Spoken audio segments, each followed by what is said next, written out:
Yo, what's good, everybody? Once again, it's your boy, Brady Bungetty here, and I'm here with another episode of Bound for Impact. Yeah, I done put a name to this thing now.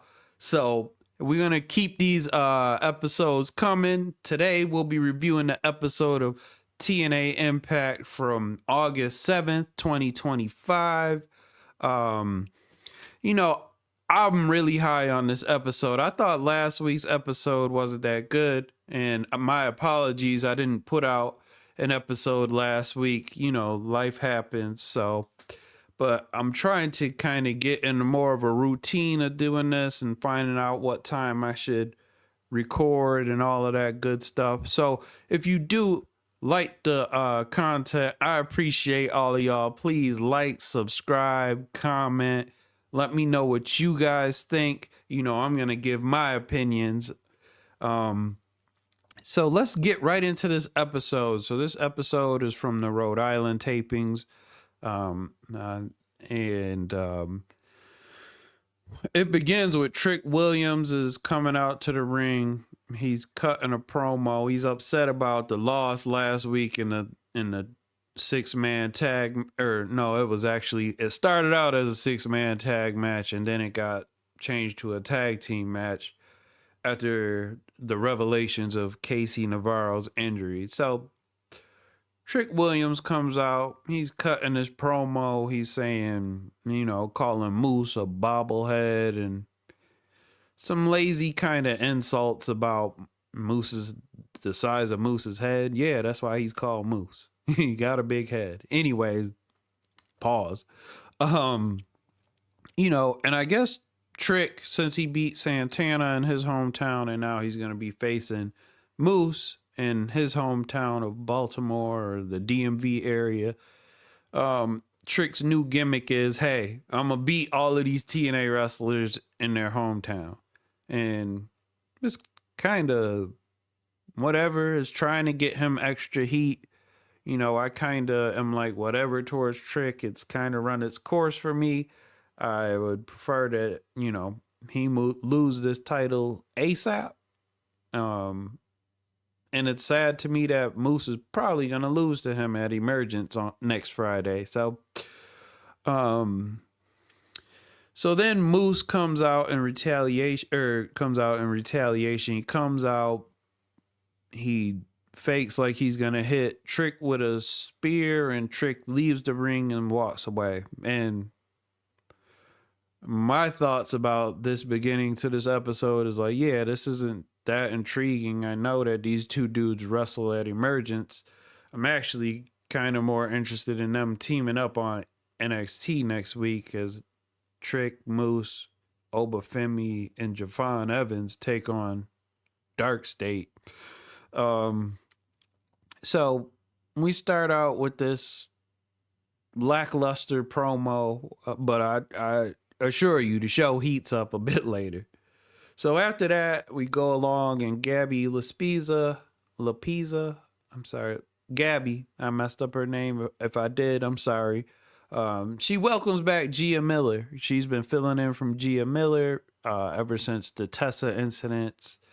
And so Gia goes full gangster on us here. She tells Tessa, if you ever invade my space again, I will kill you. I'm like, ooh, kill is a strong word, but you got to defend yourself, right, Gia?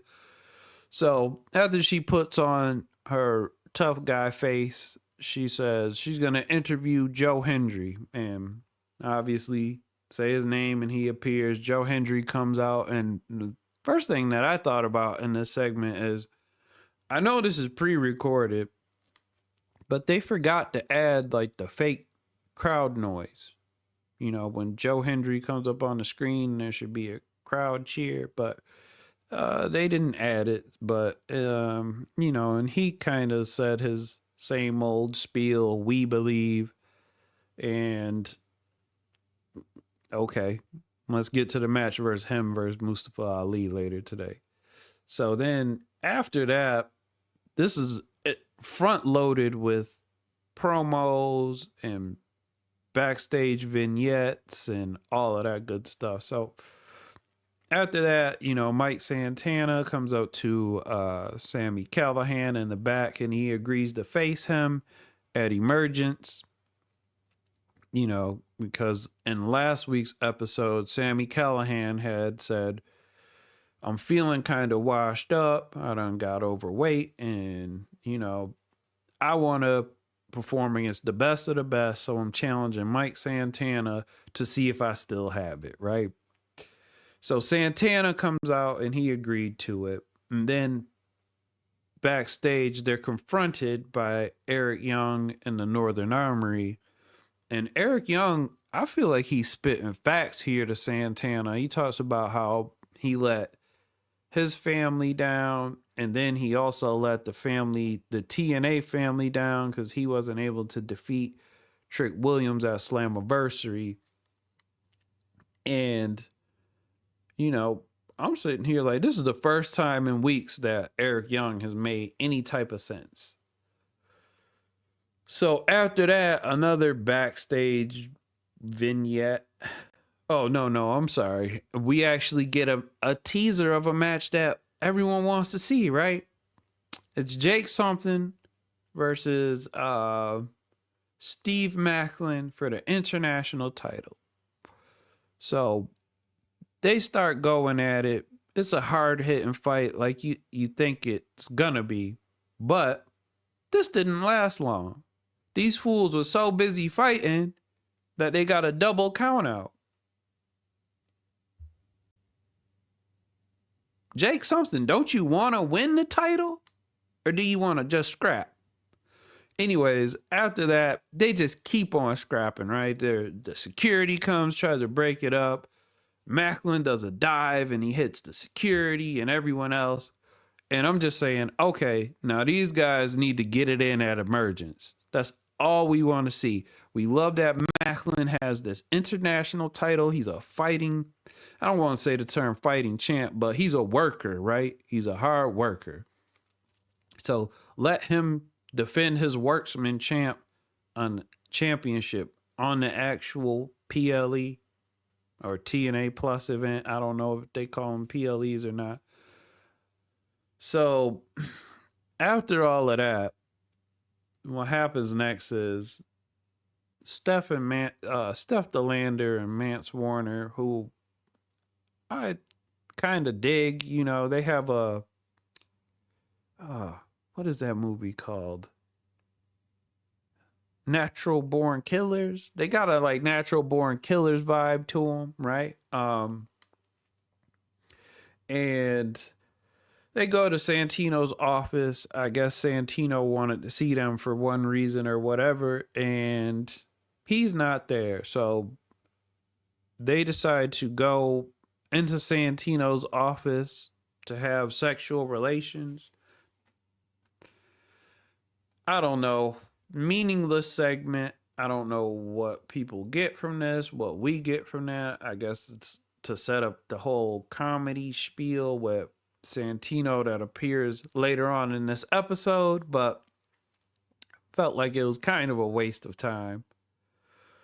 Then we cut to Cedric Alexander vignette in the background or in the backstage, and he talks about how he grew up watching the X Division, and everyone says the same thing. I grew up watching Samoa Joe, AJ Styles, these guys in the X Division. Now Cedric Alexander feels like it's his birthright to win the X Division. Birthright? You gotta win that thing, boy. So I guess give Cedric Alexander something to do to try and set up this match that's already been confirmed and verified and set for Emergence. It's Cedric Alexander versus Leon Slater one-on-one. So finally we get back to in the ring action here, and this is going to be Xia Brookside and Lei Yingli take on M and Heather by Elegance. And I was amped for this. I like all four of these women in the ring. The Knockouts division is vastly improved. from last year or even the year before that. Um, and there's actual tag teams now, which we don't have to run Spitfire versus the Elegance brand forever, right? We can actually change it up now. So this match, you know, as I said, I'm high on all four of these ladies. This match was really good. It definitely got heated, and it heated up after the Zaya Brookside hot tag. She comes in the ring. She does a few head scissors takeovers. Um, she hits hits some pretty good moves, and then Heather comes back in, um, hits her with a code breaker, tries to get Maggie slash AKA M to pin Zaya.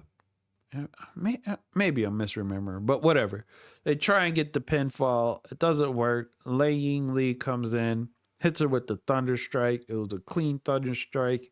And then this really impressive spinning, twirling face buster that Lee does. And I'm telling you right now, if you watch the episode of Explosion after this episode, Zaya Brookside and Lei Ying Lee also defeated Fatal Influence. So I know there's a four-way going into Emergence, and you know Zaya Brookside and Lei Ying Lee are on fire right now. They're winning back-to-back matches. It's going to be a fatal four-way knockouts tag championship match. It's going to be Brookside and Lee versus Fatal Influence, represented by Fallon Henley and Jasmine Nix. And then we'll have M and Heather by Elegance defending the Knockouts tag team title and also the Inspiration. So it's going to be, I'm excited for that match. It's one of my most anticipated matches from coming up at Emergence, and in this week's edition of Fantasy Booking. I kind of like the fact that they're letting M and Heather be the tag team here to represent the Elegance brand.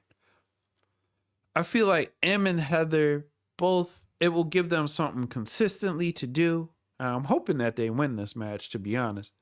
And they also got like the tall, short thing going on there, and they got a lot of combo tag team maneuvers that they've been doing, and you could tell that they've been in the lab cooking up a lot of moves. So in this edition of Fantasy Booking, I'm just saying, let's have Heather and M be the tag team representing the Elegance brand, right? I'm feeling them. Like, let's keep it going and have them on consistently in the ring. So after that match,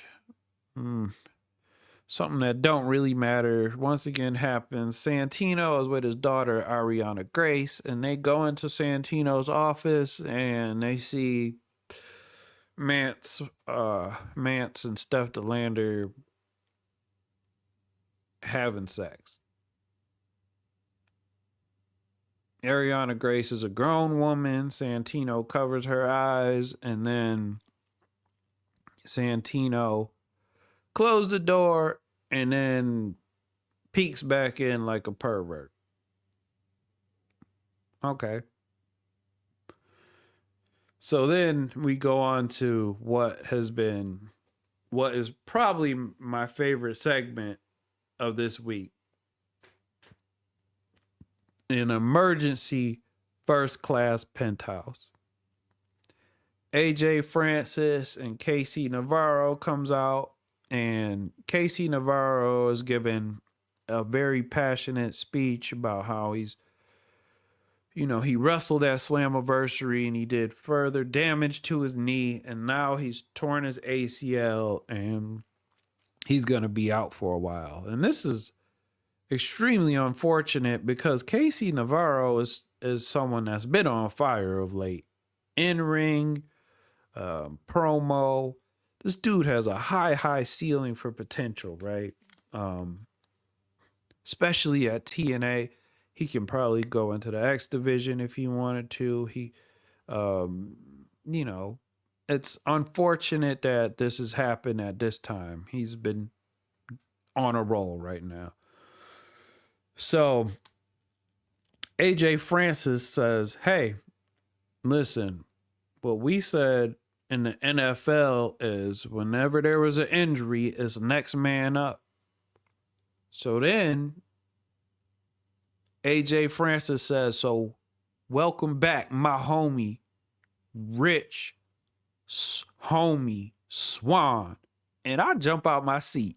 I'm like, yo, Rich Swan is back in TNA. He comes out and, AJ Francis is belittling Casey Navarro. It's bad. Like, he's just destroying him.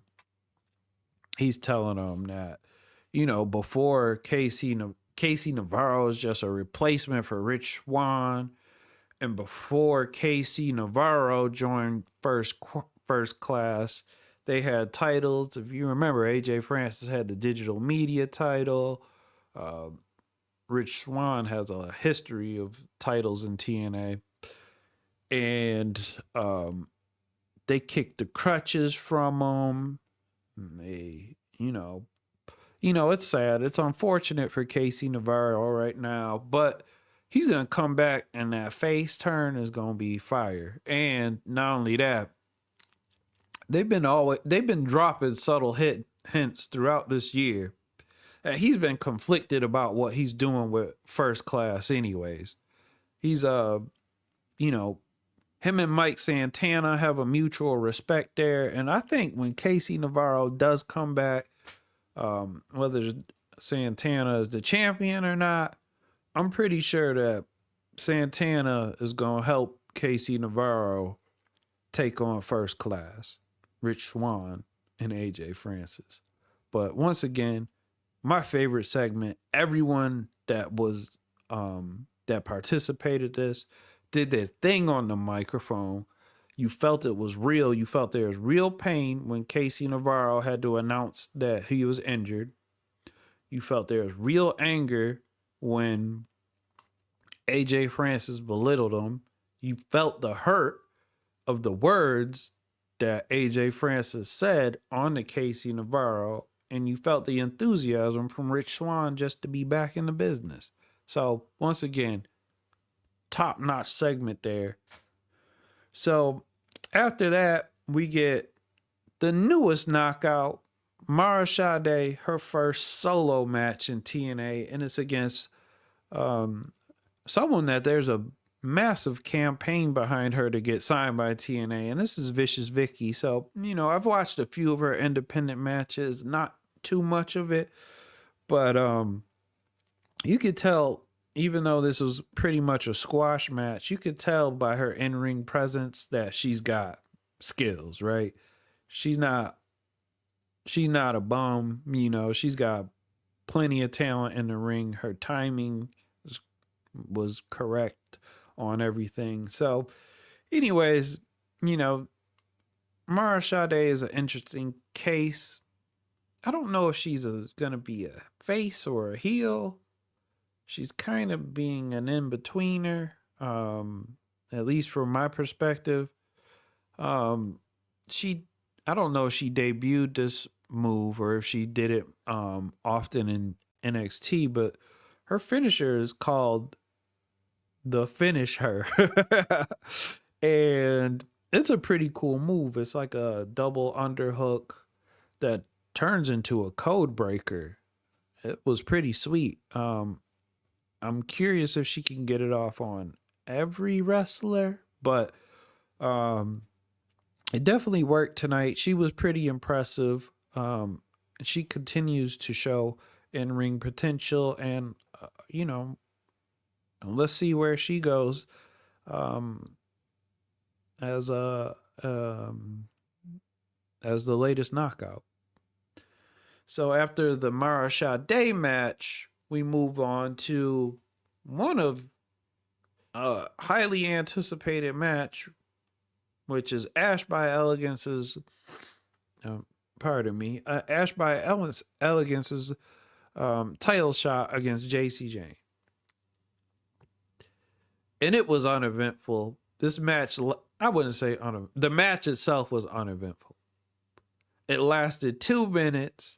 Masha came in the ring, hit Ash in her back, and all of this was to just set up a big old brouhaha in which you get Masha, Fatal Influence, Lei Ying Lee, Zaya Brookside, The Inspiration. They all come out and it's a melee. It's just a big old brawl. And this is just a setup with that aforementioned by me, spoiler alerts, matchup that was set up for Emergence, which is the 4-way tag team, knockouts tag team title match. I'll repeat it again. It's Zaya Brookside and Lei Ying Lee versus The Inspiration versus Fatal Influence versus Elegance Brand. And it's crazy because if you think about it, last year, did TNA even have like 8 women to have a match like this, right? So this is pretty dope. Once again, one of my highly anticipated matches for Emergence.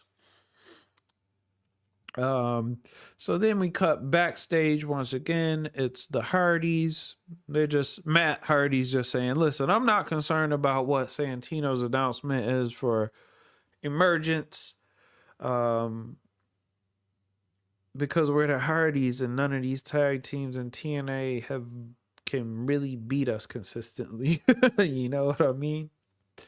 So then Santino comes out to the ring and he makes his emergence announcements, and he announces that Jake something will take on Steve Macklin in a no disqualification international title match, which yes, let's do it.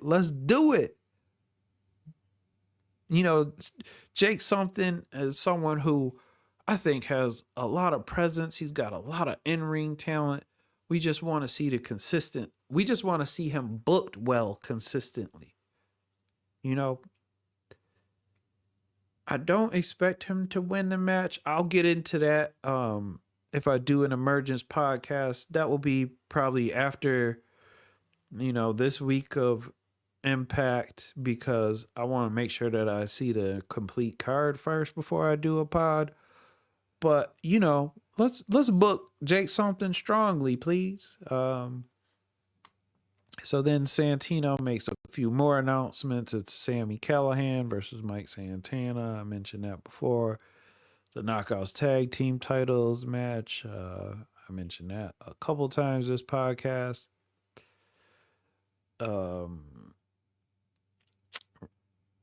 Santino was cut off by the Nemeth brothers, and the Nemeth brothers wanted their tag team, their contractual rematch. So Santino suspends Nick Nemeth because he hit a security guard member, which means Nick Nemeth is going to go wrestle in another country or something for a while, because that's what he does. That's what he's done since he's come to TNA. He just hasn't been around consistently to build good stories around him. And I'm a little disappointed in the Nick Nemeth TNA run. So Santino announces that Ryan Nemeth will take on the hometown man at Emergence, which I'm pretty sure is going to be a pre-show match. We don't really, we don't need to see this match. It could have been a Impact match, but hometown man is a good way to kind of kick things off. He gets the crowd ready for the show. So I know why he's being booked to wrestle at Emergence. And then he announces for Santino, that is, he announces for the TNA tag team titles, it's going to be the Hardys versus the Rascals. So the Hardys versus the Rascals being represented by Zachary Wentz and Myron Reed. And, you know, should be a good match. I feel like we've seen 20 different iterations of the Hardys versus the Rascals, but TNA's got to work on adding some bodies to the tag team division. So hopefully at Emergence we'll see either a new tag team formed or new signings. The tag team divisions kind of getting stale, and I don't need to see the Hardys versus the Dudleys at Bound for Glory to be a title match. It should be a match about, legacy and prestige, not another title match. So then on this episode of Impact, we get to the main event. And let me tell you, this match absolutely cooked. Now, if you watched my previous work, um, you know, I've kind of made it known how I feel about Joe Hendry, and I feel like he hasn't been offering a lot in the ring, and I feel bad because like his last two singles matches on Impact have been great, and it's kind of like, why couldn't we have gotten this in the Joe Hendry TNA title championship title run? Well, he was working with Trick a lot, so that's one of the reasons. But I thought this match was a great performance from Joe Hendry. Um, they come into the ring, and uh, it starts off pretty intense. Joe Hendry is showing tremendous fighting spirit, and this is kind of what his character should have been, right? I called it Hendry Mania, but it didn't really feel like Hendry Mania. This match, it felt like Hendry Mania. The louder the crowd cheered, it seemed like the stronger he got. Um, the he was feeding off of the belief because he had to fight off the great hands. Tasha Steele interfered on more than one occasion. There were Mustafa Ali's um, Mustafa Ali's security was getting involved in the match, and those were all roadblocks that Joe Hendry was taking on, and he was defeating them all. I was like, yo, Joe Hendry is cooking. One of the highlights of this match is, for me at least, was Mustafa Ali. He likes to do that rolling neck breaker where he comes from the apron and then into the ring and hits him with a rolling neck breaker. But Joe Hendry had that pre-scouted. He ran to the ropes and countered it with a cutter, and that was clean. I was like, man, I kind of feel bad for Joe. Like if he was wrestling like this, the previous 2 years, I think people wouldn't have gotten so stale on him, right? Um, but anyways, to the great hands came in. They hit their finisher on Joe Hendry. There was all types of interference, and typically I complain about interference matches, but this interference felt like it served a purpose, right? Hendry ends up kicking out of that. There was a time where he hit the standing ovation, and Tasha Steeles had to pull the referee out of the ring, and then even after that, like there was even more interference. My man's Bill Collier, aka I think TNA is calling him Agent Zero. He's the head of security for Mustafa Ali's security group. Um, Joe Hendry kind of gets tossed to the outside of the ring by By Ali, and Big Bill Collier, aka Agent Zero, hits him with a big boot, throws him back into the ring. Ali hits the 450 splash, and check it out. Order 4, Mustafa Ali defeats your boy Joe Hendry, and we don't believe no more because TNA is giving Joe Hendry the typical, you're about to leave TNA, so let's put everyone over that we can by having you get defeated by them all. But if you watch it, my first edition of fantasy booking, I kind of predicted this.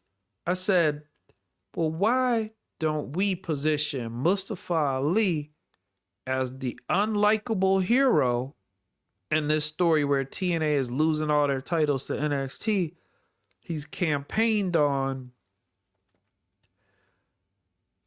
I am going to, restore TNA to its greatness. And one of the things that I love that he says, this is a straight up bar. He says this a few times. He said, I will take your boos because I seen what you have cheered for. That joint is a bar. And I said, ever since the Tasha Steele has been revealed as the mastermind behind Order 4, they got to make Order 4 look strong. And they have. So applause once again, TNA. You're doing your thing, you're cooking. I'm curious as to see where this Mustafa Ali things go. Um, is he gonna be the one that defeats Trick Williams? He's got the soldiers behind him because he's got a whole fleet of security guards and the Great Hands and Tasha Steele. So that's just a little interesting development for me. We'll see how that goes. We'll see. Um, but I'm excited for Emergence. It's gonna be on TNA Plus August 15th. Once again, everybody, if you enjoyed the show, please make sure that you like and subscribe. Make sure that you comment. Let me know what you think. You can reach me at Brady Bungetti on all social platforms. So everyone, you enjoy yourselves, stay safe, and peace.